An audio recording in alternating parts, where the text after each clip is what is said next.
All right, so welcome to Hornet Leader Carrier Operations. You are the commander of a United States Navy or Marine Corps state-of-the-art strike fighter squadron. As a squadron commander, you will be given missions and targets to destroy and an intelligence briefing to give you information about the target and the positions of potential enemy air defenses. It is up to you to choose your pilots and arm their aircraft. If you're good enough, you'll be able to consistently accomplish your mission and bring all of your pilots home. Now, this sheet here, which we're going to be using to track our mission, is an aftermarket sheet. This is actually available over on BGG. All right. And let me see if I went ahead. I did. So the gentleman or the user's name is Runefang, Runefang. That's who created this. This is a little bit more in depth than the basic one that comes with the game, and I thought this would be a little bit nicer to use to play along with. So understand that's what we're going to be using today, and that is what it is that we're looking at here to begin with. Also, before we get started, I want to give a very big shout out to a gentleman, Angio Man, Angioman. Stephen McDougal, I assume, is his real name. We're going to actually be playing along using his player aid, which is called Flatten the Learning Curve Rule Summary. It is amazingly well done and really, really helps, as long as you remember which is the greater than and less than sign, which I struggle with. But outside of that, that's a me issue, not Stephen's issue. So thank you, Stephen, for having that, or making that available for folks. All right, so what is it you're looking at?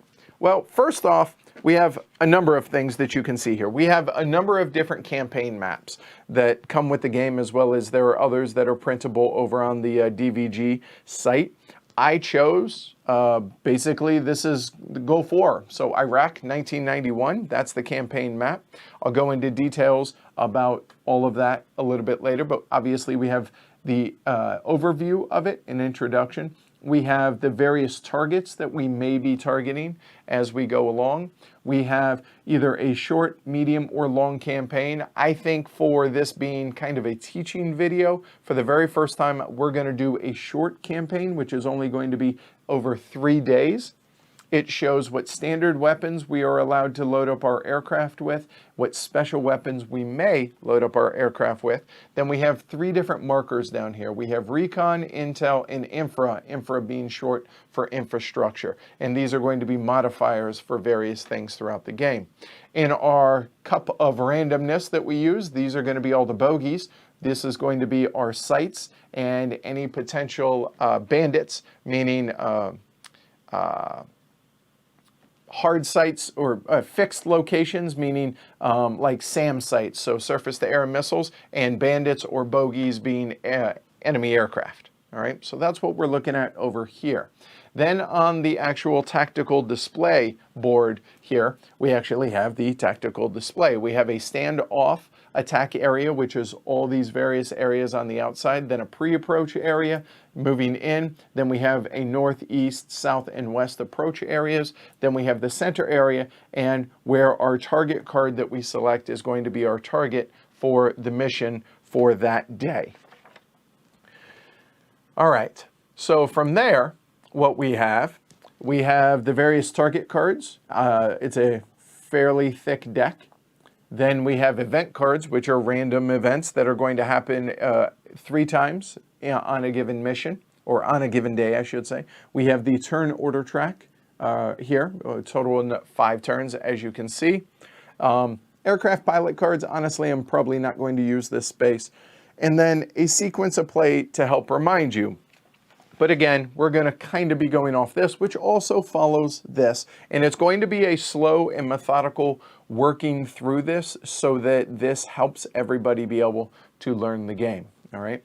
Down below it, we have my squadron. So I would like to introduce you to my, my pilots. They are flying 3 different aircraft. These were somewhat randomly chosen, but not exactly. Again, being a veteran of the FA-18 both Charlie and Delta. There are no Deltas in this game, so from here over are all of my FA-18 Charlie pilots. Then we have 2 F-14 pilots, and we have an E-2C Hawkeye pilot as well. All right. All right. So before we get started, I think probably the best thing to go ahead and do is kind of go over this sheet a little bit there.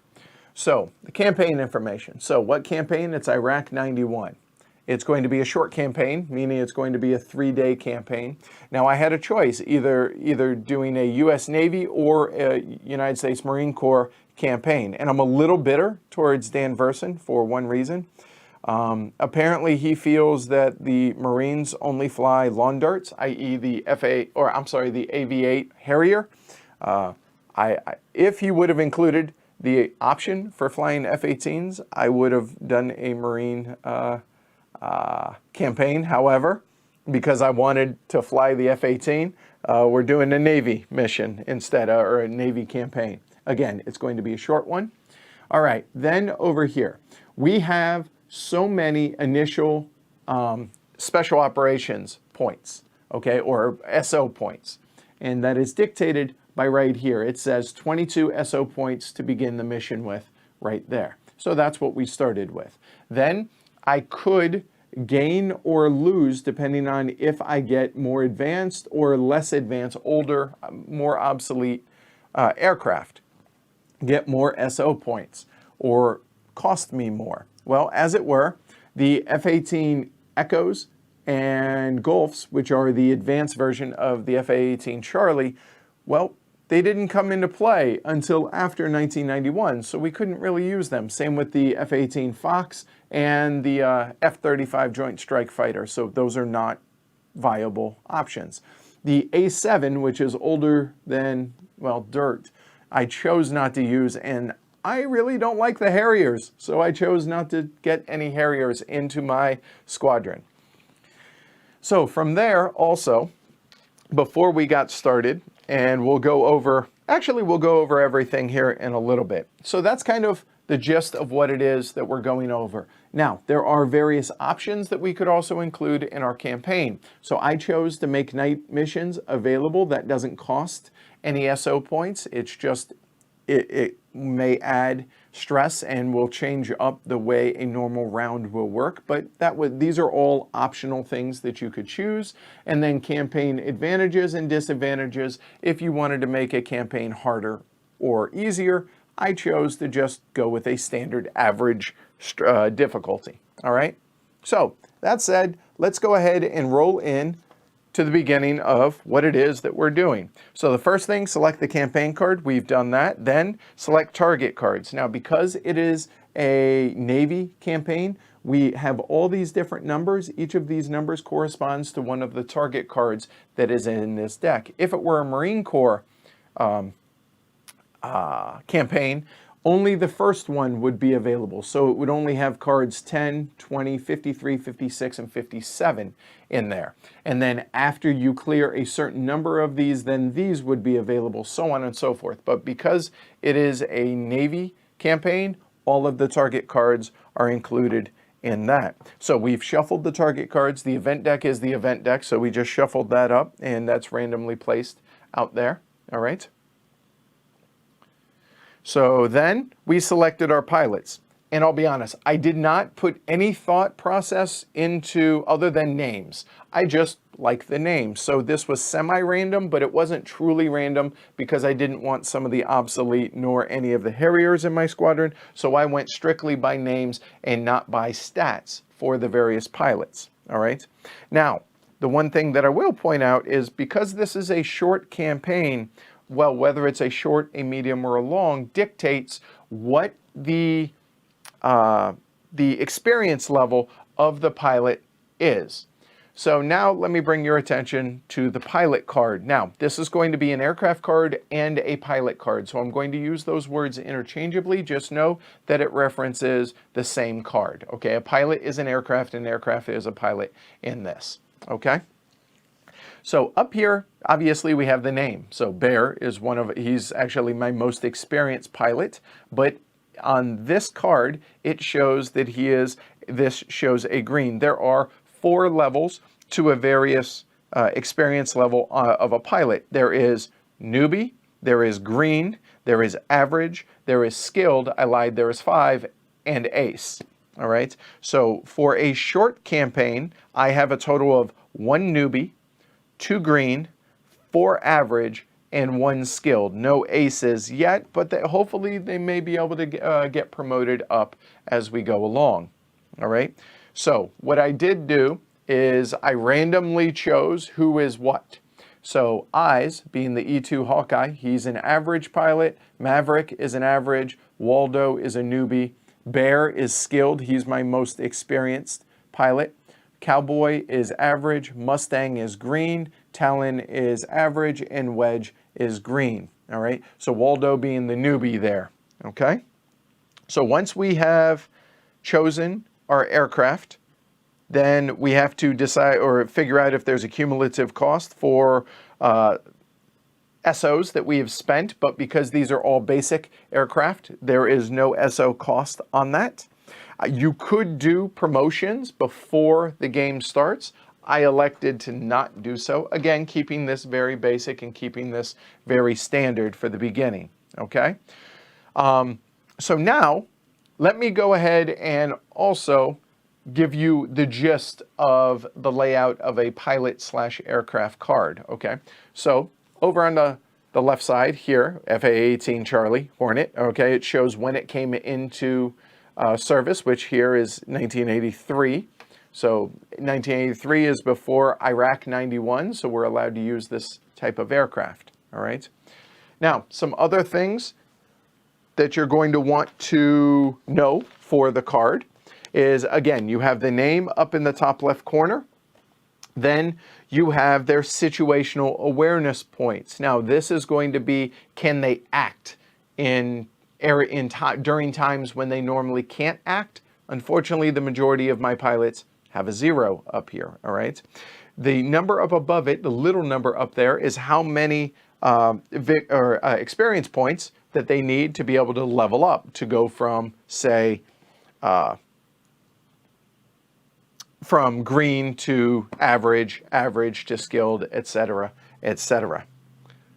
All right, so what else do you need to know? Well, going down below, as our pilots fly combat missions, they're going to get stressed, and stress is going to impact negatively their ability to act.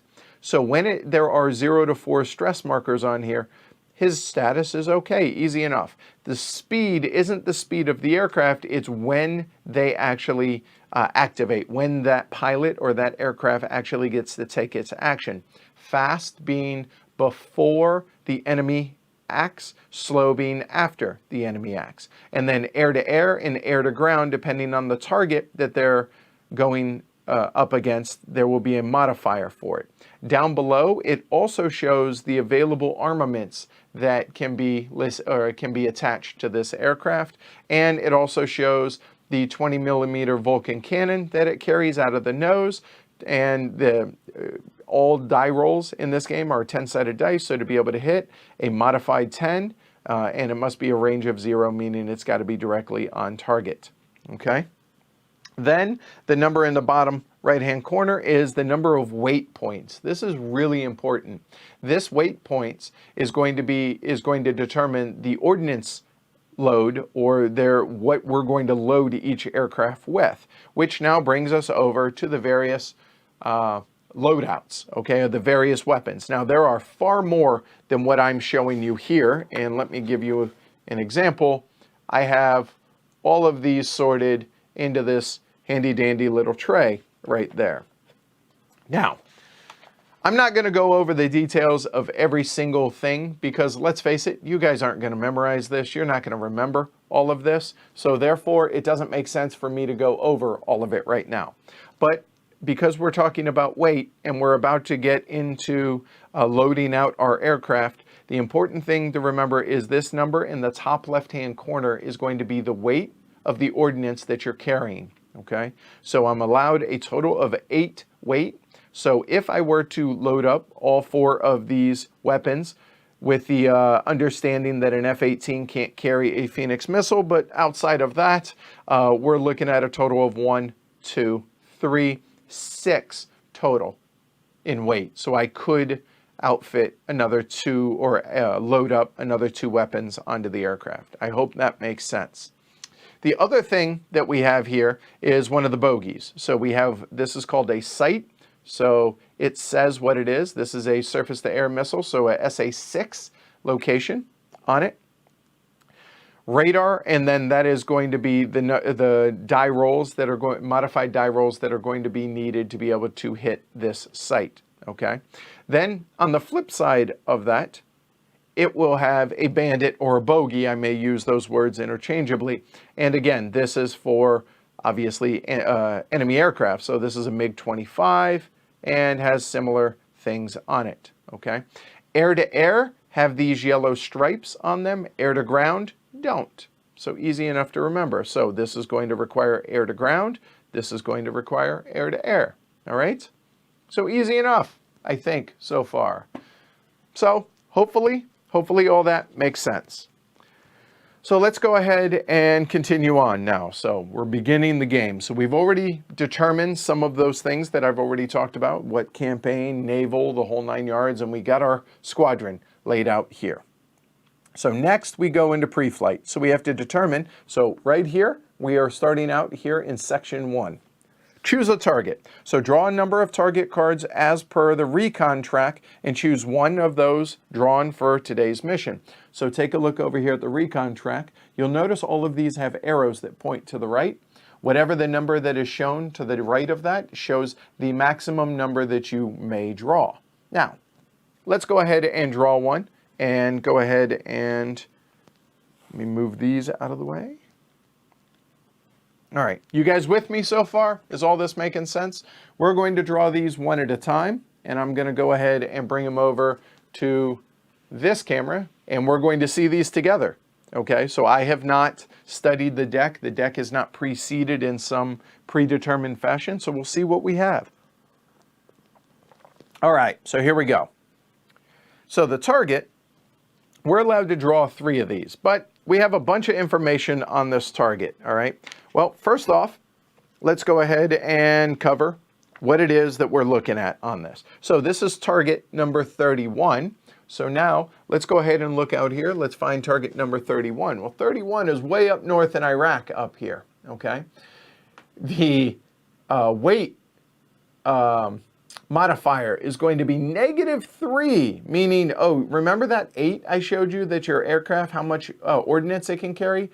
This is going to cost -3 because it's going to need probably, at least in theory, a centerline wing tank or a centerline tank, fuel tank, and maybe 1 or 2 other wing tanks for fuel. So now that's going to take up ordnance spaces. So now we can only carry 5 per aircraft. Ouch. And in addition to that, because we're having to come from this direction and go so far in country, that's really stressful to the pilots because they're going to have to avoid all these SAM sites as they go along, theoretically. So therefore, a stress of 3, that is not the greatest location to start out with. All right, but it is what it is. So that's what that target is. It says it's a weapons factory. Okay. So what other information that is on here? All right. Well, over here, the number of sites in the approach zone will be 2 and 5 in the center. And then bandits, it'll be 2 in the approach zone, in each approach zone, and then 4 in the center. So what does that mean? Well, if we were to choose this card as the target card, then we're going to place out 2 sites in the south, west, north, and east approach by randomly drawing out of the cup. In addition to that, we're going to draw 5 more for the center. So there's going to be 5, 6, 7, 8, 9, 10, 11, 12, 13 sites that are going to be drawn for that.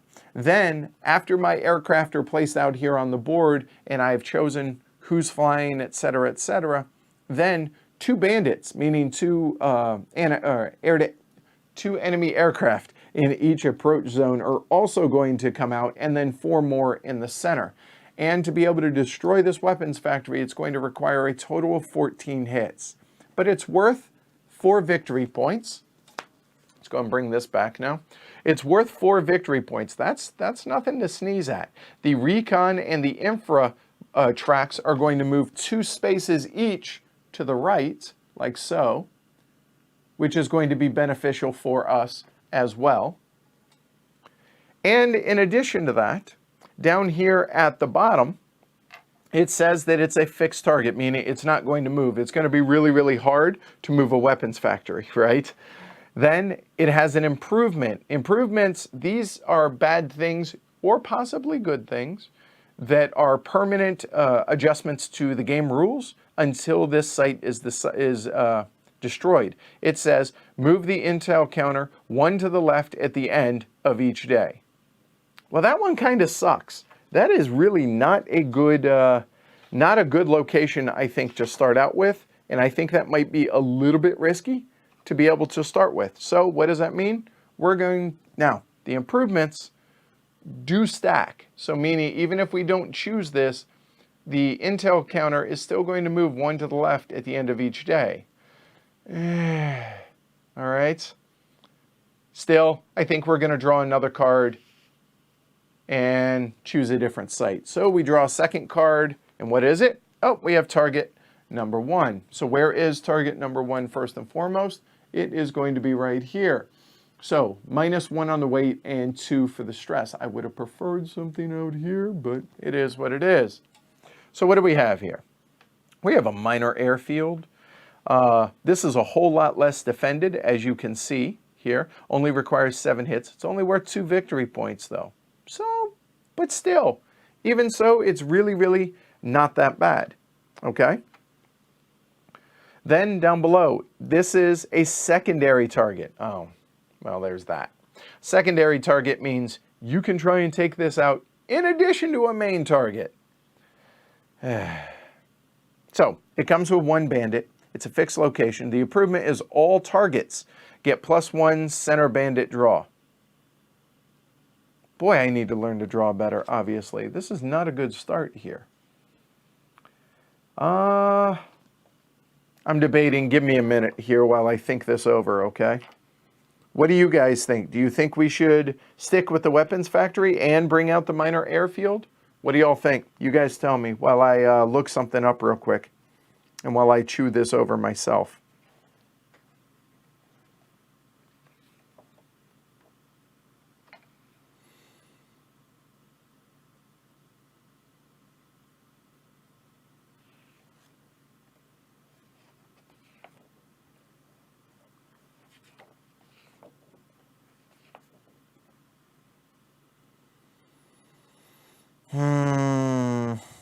I really don't know.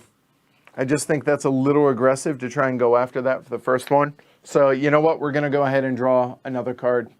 All right. That's a good point Andrew brings out, that this improvement, moving this in a short campaign, doesn't matter nearly as much as if it were a later campaign. Do we draw? Do we draw? Do we draw? Yeah, I think we draw. So we're going to go, oh my. Well, I guess it's a cow's opinion now. It's moo. So we have target number 10, and target number 10 on the positive side is right here. So that's good. But on the negative side, it's a secondary location. All right. So that sucks. Stress -1. That's cool. Dispersed, meaning you can't max hits on a target is 1, and it's a soft target, which means it's a whole lot easier to hit because it's enemy troops. So yeah, John says go for it. Danger zone. It does appear that we are going to be doing that. Oh my. I guess you guys get to see how bad it can be, right?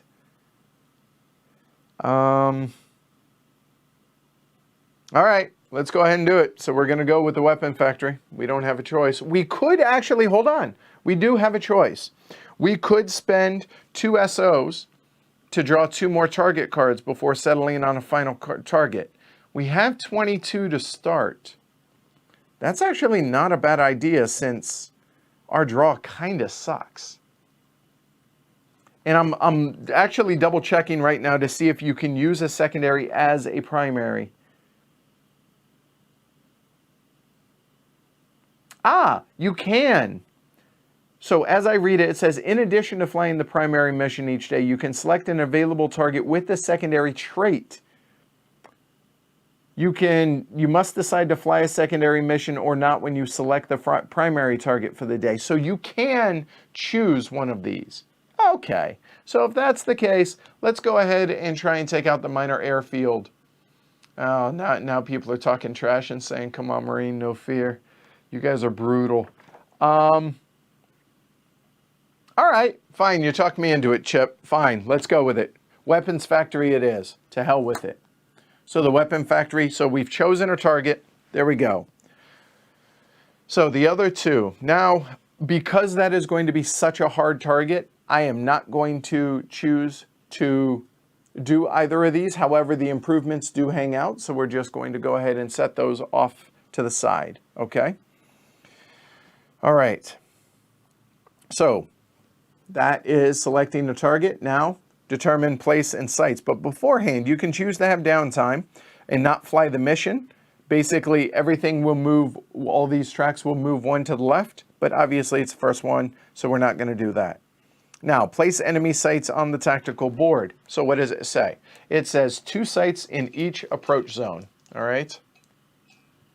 Oh, I could have actually done both of those. That probably would have been smarter. Where were you then, Andrew? All right, so we're going to go north and go clockwise. So what do we have here? We have a SA-13 sight and an SA-2 sight. Then we have a M1939, looks like a huge howitzer looking one. And then a SA-8 Bravo. Yeah, the glory to Rome chances just got a lot higher. That I wish I would have, but decision's been made. All right, so we have infantry. Well, that's a soft target. That's nice. And we have an SA-6.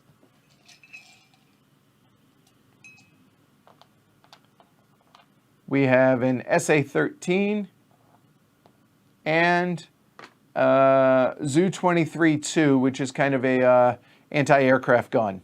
There we go.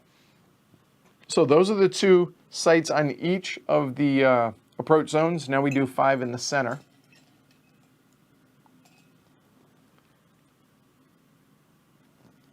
Hey Pesto, welcome. All right. So for the 5 sights, here we go. So we have an SA-6.